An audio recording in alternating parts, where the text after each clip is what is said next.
Bonsoir Bouba, nous recevons ce soir un inspecteur des impôts et domaines. Il est le chef du centre des services fiscaux de Grand Dakar. Mamadou Gueye est également anciennement chef du bureau de la communication de la DGID. Il représente la direction générale des impôts et domaines dans l'ATAF, organisation panafricaine regroupant les administrations fiscales du continent. Mais il a la particularité d'avoir une casquette politique puisqu'il est à la tête d'un parti qui s'appelle Convention citoyenne l'ENN. Bonsoir Mamadou Gueye. Bonsoir Mamadou.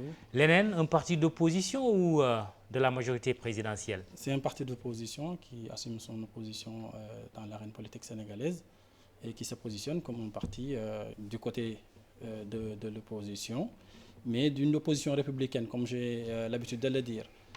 Moi, j'entends l'opposition comme cette posture qui consiste à analyser les actes qui sont posés par le pouvoir, mais à les analyser de la façon la plus objective possible et d'y apporter les critiques positives ou négatives selon la portée des actes qui sont posés. Quand les actes qui sont posés nous semblent en conformité avec les intérêts supérieurs de la nation sénégalaise, on doit les approuver, les encourager.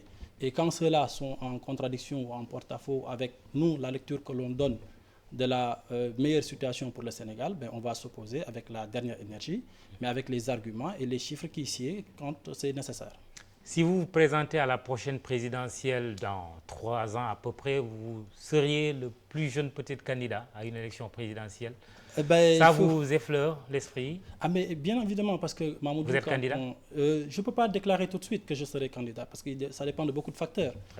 Aujourd'hui, on est quand même à quelques encablures de la présidentielle, comme vous venez de le souligner, et beaucoup d'eux peuvent passer sous les ponts. Oui, il y a les législatives l'année prochaine. Vous allez quand même présenter une liste. Mais bien entendu, ça, on a la ferme conviction qu'on va se présenter aux élections législatives à venir, avec la liste de notre parti et avec les candidats de notre parti qui sont aujourd'hui assez représentés dans le Sénégal. C'est ce qu'on va voir. Le prétexte de cette invitation est la mesure de suspension contre votre collègue Ousmane Sonko, leader du parti politique PASTEF. Vous disiez ce matin sur RFM, au téléphone de Babacar Fall, que vous n'étiez pas d'accord avec sa façon de s'opposer en profitant de sa position professionnelle. Monsieur Sonko mérite-t-il pour autant la sanction qui lui est infligée? Permettez-moi tout juste de corriger ce que vous venez de dire, Mamoudou, parce que ce n'est pas tout à fait ce que j'ai dit. Non, j'ai donné ma position par rapport à moi, mes convictions en tant que fonctionnaire d'abord et aussi en tant que politique de l'autre côté.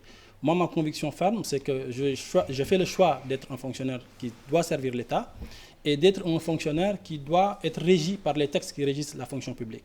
Il y a notamment la loi 61-33 du 15 juin 1961 qui régit le cadre général des fonctionnaires. Il y a aussi le Code général des impôts qui est notre bréviaire et qui, les deux textes que je viens de citer, nous obligent à une certaine réserve, je devrais dire, par rapport à toutes les informations que l'on a du fait de notre position ou du fait de notre travail. Et donc, pour moi, ces informations ne nous appartiennent pas. Sonko a violé la loi. Je ne me positionne pas par rapport à un quelconque personnage de la scène politique. Je me positionne en tant que moi, leader politique, mais aussi en tant que fonctionnaire. Justement, en tant que fonctionnaire, connaissant les textes, apparemment, puisque vous convoquez des textes, est-ce que lui, il a violé les textes? Mamoudou, encore une fois, permettez-moi de ne pas personnaliser le débat. Moi, je pense qu'aujourd'hui, au Sénégal, on a tellement de problèmes qu'on ne devrait pas nous focaliser excusez-moi le terme, sur des détails. À mon avis, dans la vie d'un fonctionnaire, il peut y arriver des moments où on n'est pas en phase avec sa hiérarchie. Je pense que ça arrive aussi dans votre groupe, qu'un agent peut-être soit en bisbille ou en porte-à-faux sur les avis qu'il pose ou sur les actes qu'il pose. Et dans ce cas-là, c'est réglé au niveau des textes qui régissent votre profession. Je pense que dans l'administration également, il y a des textes qui régissent les fonctionnaires. Il y a des textes qui régissent notre conduite en tant que fonctionnaire. Et aujourd'hui, une sanction a été prononcée à l'encontre d'un agent. Je pense que... vous n'avez pas de jugement? Je n'ai pas de jugement. Juste peut-être juste souligner que les autorités qui ont pris cet acte-là sont des autorités, à mon avis, qui sont sensibles à la loi et donc qui appliquent la loi du matin au soir. La personne également qui a subi cette sanction également est au fait de la loi et donc a tous les moyens légaux de contester ces décisions. Je pense même qu'elle a donné son avis sur ça et sa volonté de se pourvoir en recours. Oui. Donc voilà, laissons les autorités compétentes faire leur travail pour donner les avis que la loi cautionne. Justement, est-ce que c'est un détail que de dire que la dette fiscale de l'Assemblée vis-à-vis des services fiscaux et de temps, information qui est d'ailleurs dans le site du ministère de l'économie, est-ce que aussi c'est un détail que de dire il y a des contrats présumés nébuleux autour du pétrole? Est-ce que c'est des informations qui ne méritent pas d'être portées à l'attention du public? L'appréciation peut être diverse. Mon avis sur ça, c'est qu'en tant que politique, oui, on a une posture qu'on peut avoir, suivant les informations qu'on a. Mais moi, comme je le dis, je distingue la casquette du politique de celle du fonctionnaire que je suis.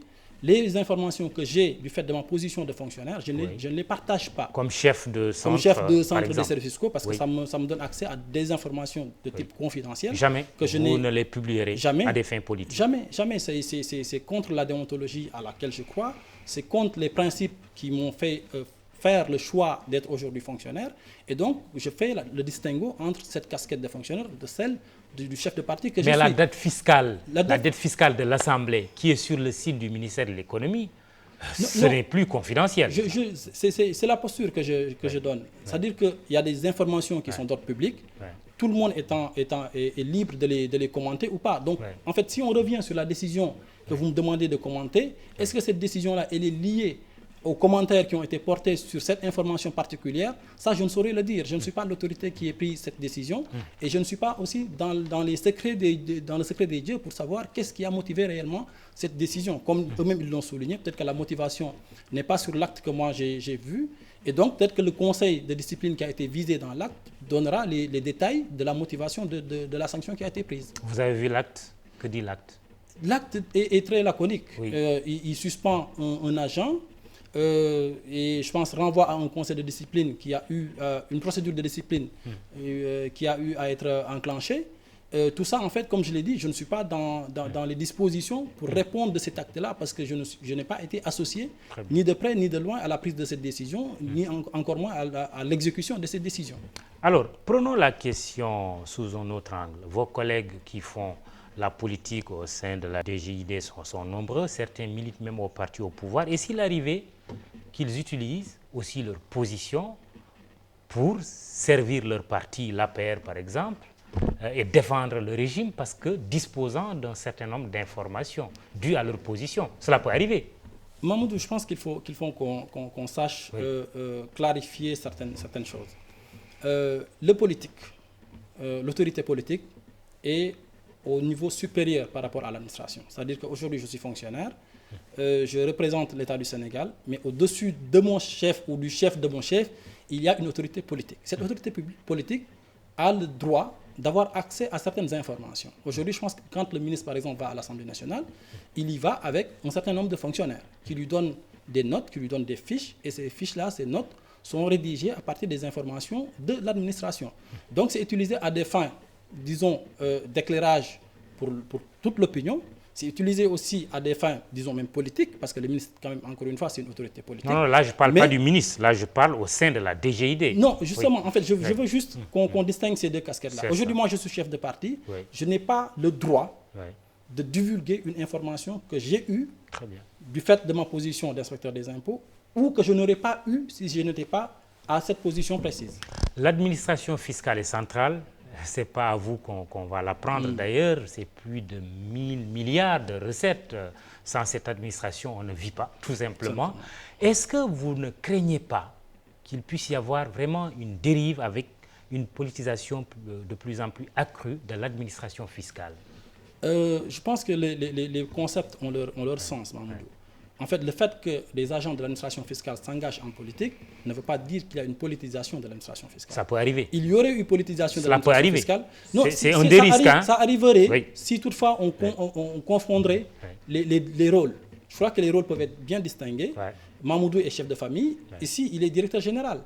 je crois qu'il peut faire le distinguo net entre le chef de famille qu'il est et le directeur général qu'il est au niveau de GFM. Ouais. Je pense que là également, l'inspecteur des impôts qui s'engage en politique a la claire conscience qu'il est une autorité publique en tant qu'inspecteur des impôts et qu'en tant que tel, il a l'obligation de réserve, il a l'obligation de garder des informations qui sont confidentielles pour le travail qu'il effectue.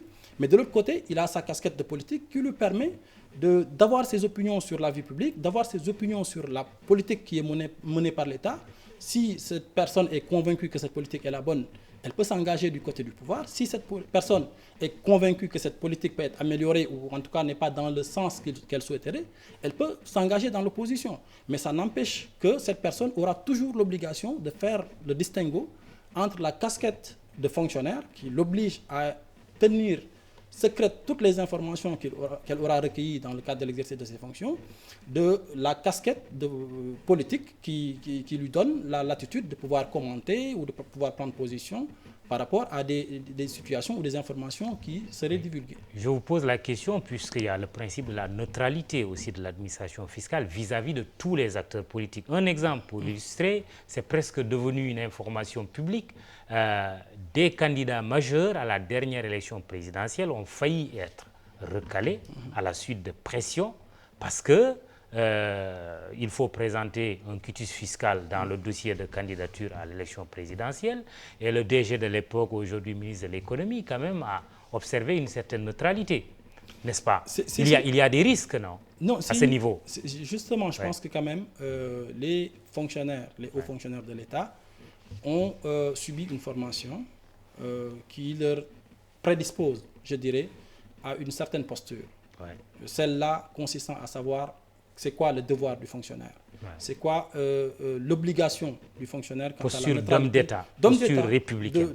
Une posture républicaine, de neutralité et de distance vis-à-vis de tout ce qui est politique dans le sens d'une orientation particulière vis-à-vis d'une personne ou d'une autre.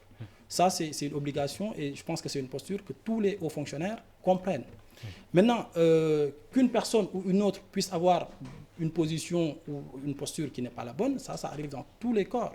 Et je crois que ce n'est pas parce que c'est arrivé ou ça peut arriver dans un corps que ça discrédite le corps. Aujourd'hui, les inspecteurs des impôts et des domaines... mais quand ça se répète, ça peut discréditer le corps. Répétition, est-ce que ça... Enfin, par rapport à... Dans l'absolu, raisonnement dans l'absolu. Dans l'absolu, oui. Ça, je suis d'accord avec vous. Mais je veux dire qu'aujourd'hui, les inspecteurs des impôts et des domaines, tout comme les autres fonctionnaires, ça c'est ma conviction, doivent s'engager en politique. Parce que simplement, c'est peut-être des personnes qui sont des Sénégalais comme vous et moi, des personnes qui ont intérêt à ce que le Sénégal marche, et des personnes aujourd'hui peut-être qui ont des compétences pour faire marcher les choses dans un sens ou dans un autre. Vraiment, donc, à mon avis, c'est que c'est une obligation pour ceux-là qui peuvent faire des choses, de s'engager en politique et de faire avancer les choses. Mamadou Gueye, vous n'utilisez pas et vous n'utiliserez pas des informations dont vous disposez en tant qu'inspecteur des impôts pour combattre vos adversaires au plan politique. Ça, je le dis ici, et je dis jamais, même si c'est indiqué de ne dire... Même si c'est difficile de dire jamais, exactement. en politique. En politique, oui. Mais ça, comme je l'ai dit, je pense que tant que j'aurai eu la raison, je saurai faire la distinction entre ma casquette politique, qui me donne le droit de m'engager et d'avoir des positions par rapport à des situations données, de m'engager et de donner des positions divergentes peut-être par rapport à une position que prend l'État, mais ma casquette de fonctionnaire m'oblige à taire toutes les informations qui sont relatives à mon travail et à mon travail seulement. Cela fait 4 ans que le président Macky Sall est à la tête de l'État du Sénégal, du pays. Quel regard votre parti jette sur sa gouvernance? Mais le regard que les Sénégalais de façon générale jettent sur la gouvernance du président actuellement en exercice, mais nous on a fait le choix d'aller à la rencontre des Sénégalais. Mamoudou, on a été dans le fin fond du Sénégal, on a fait quand même le tour de beaucoup de zones rurales et urbaines. Moi-même qui vous parle, je suis né dans une zone rurale, je suis né à Géoul et je fais un petit coucou, si vous le permettez, à tous les habitants de Géoul. Vous avez un rural devant vous aussi, et ça donne quoi? Et ça, aujourd'hui, je pense que les populations sont fatiguées, ça il faut le dire. Quand je vous parle de la ruralité, aujourd'hui, on est en début d'hivernage.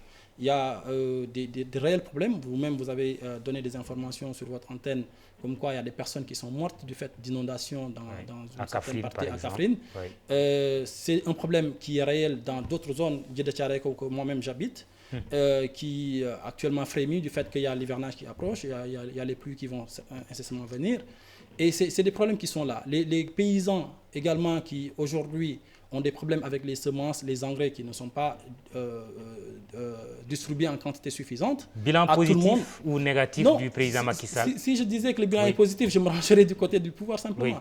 Donc il est négatif. Il y a beaucoup de choses à revoir, il y a beaucoup de choses à améliorer dans la gestion actuelle du pouvoir. Et c'est pour ça justement qu'on a fait le choix de nous engager du côté de l'opposition. Très bien. Mamadou Gueye est le président du parti Convention citoyenne l'ENN. Il est inspecteur des impôts et domaines, aujourd'hui chef du centre des services fiscaux de Grand Dakar. Bouba, c'est tout. Si tu as envie de faire de la politique, tu n'as qu'à devenir inspecteur des impôts et domaines.